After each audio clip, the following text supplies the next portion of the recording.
Car air conditioning system, study of car air conditioning system. जब car air conditioning system के बारे में अपन अध्ययन करेंगे, इसके इंट्रोडक्शन एंड क्या यूजेज है, कंपोनेंट्स एंड इट्स फंक्शन, क्या क्या इसके कंपोनेंट्स है, जैसे compressor, condenser, receiver dryer, expansion valve और इवेपोरेटर।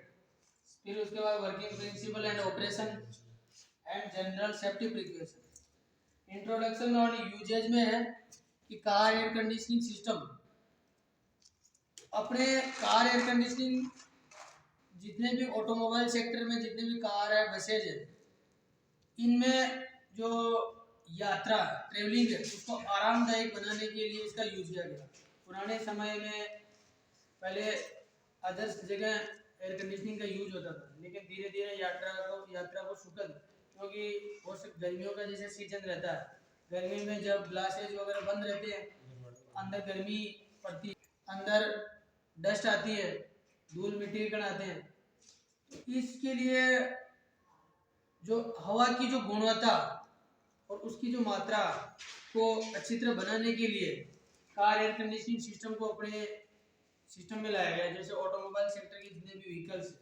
ठीक है, दूसरा इसके कंपोनेंट्स में अपन पढ़ेंगे। अभी अपने पास कार एसी ट्यूटोरियल के ऑपरेशन को अपन देखेंगे। कंप्रेसर का क्या काम है, कंडेंसर क्या है, रिसीवर ड्रायर का काम क्या है, एक्सपेंशन वाल्व कैसे काम करता है, इवेपोरेटर, वर्किंग प्रिंसिपल, ये expansion and condensing system then compression and expansion system पे काम करता है। ठीक है, सेफ्टी प्रिकॉशन कि क्या क्या सावधानी अपने को रखनी चाहिए। ठीक है, आरएसी लैब में कार एसी ट्यूटोरियल है, जो अभी अपन जनरल डिस्कशन कर रहे थे कि कैसे ऑटोमोबाइल सेक्टर में कार बसेज में काम लेते हैं। सेम फंक्शन कार में इसी का होता है। ये वाला जो पोर्शन रहता है इवेपोरेटर बोलते हैं इसको, और ये ब्लोवर है, रेडियल पेन प्लेट टाइप का इसमें ब्लोवर है, और ये मोटर है। अब ये वाली जो यूनिट है और ये एक्सपेंशन वाल है, ये यूनिट आपके कार चैम्बर में रहती है।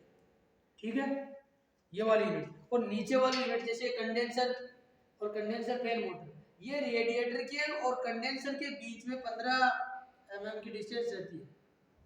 ठीक है, उसके जगह ये लगा रहता है कंडेंसर।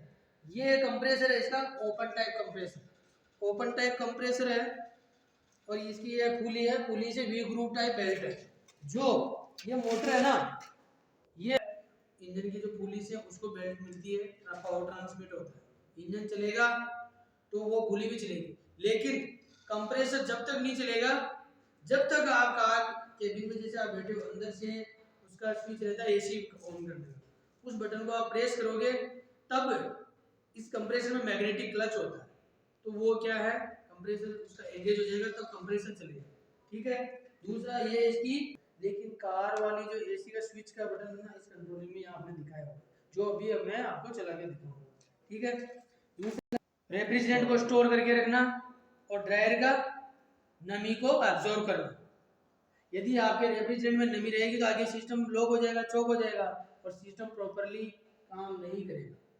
ठीक है, ये ड्रायर है, silica gel, sodium chloride, calcium chloride और कैल्शियम ऑक्साइड, ये इसके अंदर रहता है। ठीक है ना, अब इसको अपन सिस्टम को ऑपरेट करते हैं और कैसे कैसे चलेगा वो मैं आपका पूरा बताऊंगा। कार का इंजन स्टार्ट हो गया है और उसकी बैक से पुली घूम रही है, लेकिन अभी कंप्रेसर नहीं चला। कंप्रेसर तब चलेगा जब मैं इसका कंप्रेसर का बटन ऑन करूंगा तो उसको सप्लाई जाएगी। ये देखो, इसमें कट की आवाज आई ना, कट का मतलब है कि कंप्रेसर का क्लच कंप्रेसर से एंगेज हो गया और कंप्रेसर भी पंपिंग का काम करने लगा। अब पंपिंग का काम कर रहा है ना, अब क्या, ये कंप्रेसर है। ठीक है, कंप्रेसर की ये डिस्चार्ज लाइन है, कौन सी लाइन है, डिस्चार्ज लाइन। सॉरी, कंप्रेसर की डिस्चार्ज लाइन है ये। ठीक है, कंप्रेसर की डिस्चार्ज लाइन के द्वारा हाई प्रेशर और हाई टेम्परेचर का वेपर रेफ्रिजरेंट कंप्रेस होके कंडेंसर में आ रहा है। ये कंप्रेसर का इनलेट पोर्ट है, अब इसके अंदर जा रहा है। अब इसमें कंडेंसर फैन मोटर है, ये तो कंडेंसर फैन मोटर चल रही है। ये pin type hot fan condenser है, इसमें से हीट रिजेक्ट हो रहा है। अब वो वेपर मोड में जो आया था वेपर रेफ्रिजरेंट, वो लिक्विड में कन्वर्ट होके और हीट एटमॉस्फेयर में रिजेक्ट होके इसके द्वारा इस रिसीवर ड्रायर में जाएगा। रिसीवर ड्रायर से नमी वगैरह एब्जॉर्ब हो जाएगी ड्रायर से, इसके द्वारा इस लाइन लिक्विड लाइन बोलते हैं, इस लिक्विड लाइन से एक्सपेंशन वाल्व का आएगा। एक्सपेंशन वाल्व का काम क्या है?